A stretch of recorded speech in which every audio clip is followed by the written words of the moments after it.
महर्षि computer education classes में आपका स्वागत है। आज के इस वीडियो में आप सीखेंगे वाचर टाइप क्या है एवं किसी वाचर का प्रयोग कहां और कैसे किया जाता है। कृपया मित्रों हमारे वीडियो को लाइक करना ना भूलें। तो आइए शुरू करते हैं। वाचर टाइप या वाचर एंट्री। वाचर क्या है?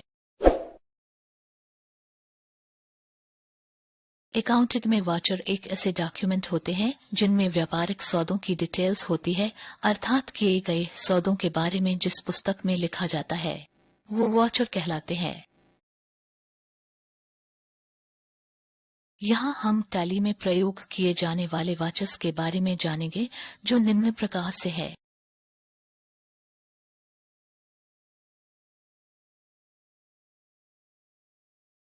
सबसे पहला वाचर है कॉन्ट्रा वाचर, जिसके लिए टैली में F4 दबाया जाता है। इस वाचर का प्रयोग उस अवस्था में किया जाता है जब हम व्यापार का कैश बैंक में या बैंक का कैश व्यापार में या व्यापार की एक बैंक का कैश दूसरे बैंक में जमा करते हैं। जैसे 25,000 रुपए पंजाब नेशनल बैंक में जमा किए। इस सौदे में आप देखेंगे कि 25,000 रुपए बैंक में जमा कर डेबिट किया गया है एवं कैश को क्रेडिट किया गया है 25,000 रुपए से, और वाचर के रूप में हमने कॉन्ट्रा वाउचर का प्रयोग किया है।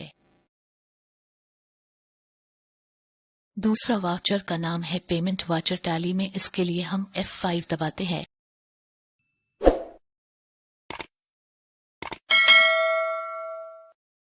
इस वाचर का प्रयोग उस अवस्था में किया जाता है जब हम किसी पार्टी या फर्म को कैश चुकाते हैं, चाहे वो ऑनलाइन हो या कैश हो।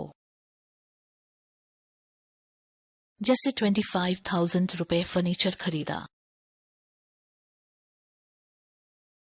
इस सौदे में आप हमने फर्नीचर 25,000 रुपए से डेबिट किया एवं कैश को क्रेडिट किया है एवं वाचर के रूप में पेमेंट वाचर का प्रयोग किया है।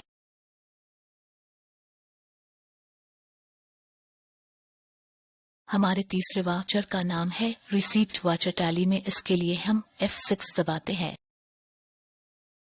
इस वाचर का प्रयोग उस अवस्था में किया जाता है जब हम किसी पार्टी या फर्म से कैश प्राप्त करते हैं, चाहे वो ऑनलाइन हो या कैश हो।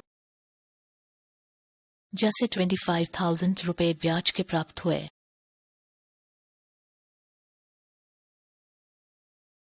इस सौदे में हमने इंटरेस्ट को 2,500 रुपए से क्रेडिट किया है एवं कैश को डेबिट किया है तथा वाचर के रूप में रिसीप्ट वाचर को लगाया है।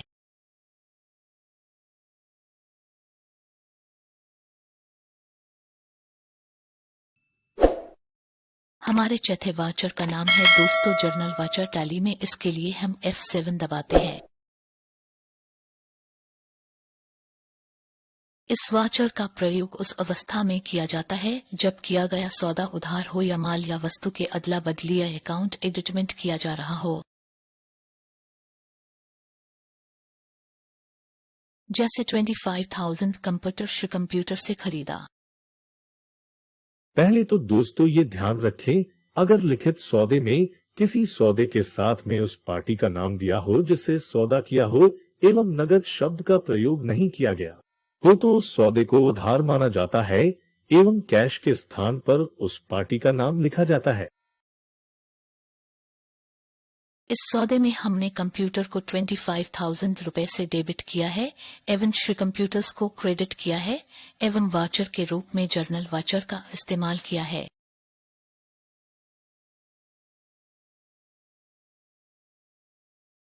हमारे पांचवें वाचर का नाम है दोस्तों सेल्स वाचर। टैली में इसके लिए हम F8 दबाते हैं। इस वाचर का प्रयोग उस अवस्था में किया जाता है वह व्यापार में खरीदे गए माल को लाभ के साथ नगद या उधार बेचा जाता है। जैसे 30,000 रुपए का नगद माल बेचा। पहले तो दोस्तों ये याद रखें, जब व्यापार में माल को बेचा जाता है तो माल के लेजर के रूप में सेल्स ही लिखा जाता है यहाँ आप गुड्स या कुछ और लिखने की गलती ना करें। इस सौदे में हमने दोस्तों सास को 30,000 रुपए से क्रेडिट किया है एवं कैश को डेबिट किया है एवं वाचर के रूप में सास वाचर का ही प्रयोग किया है।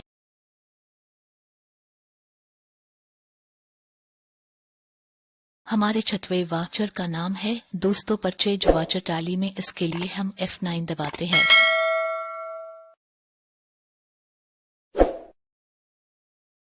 इस वाचर का प्रयोग उस अवस्था में किया जाता है जब व्यापार में लाभ कमाने के उद्देश्य से नगद या उधार माल खरीदा जाता है, जैसे 1 लाख रू का नगद माल खरीदा। पहले तो दोस्तों ये याद रखें, जब व्यापार में माल को खरीदा जाता है तो माल के लेजर के रूप में परचेज ही लिखा जाता है। यहाँ आप गुड्स या कुछ और लिखने की गलती ना करें।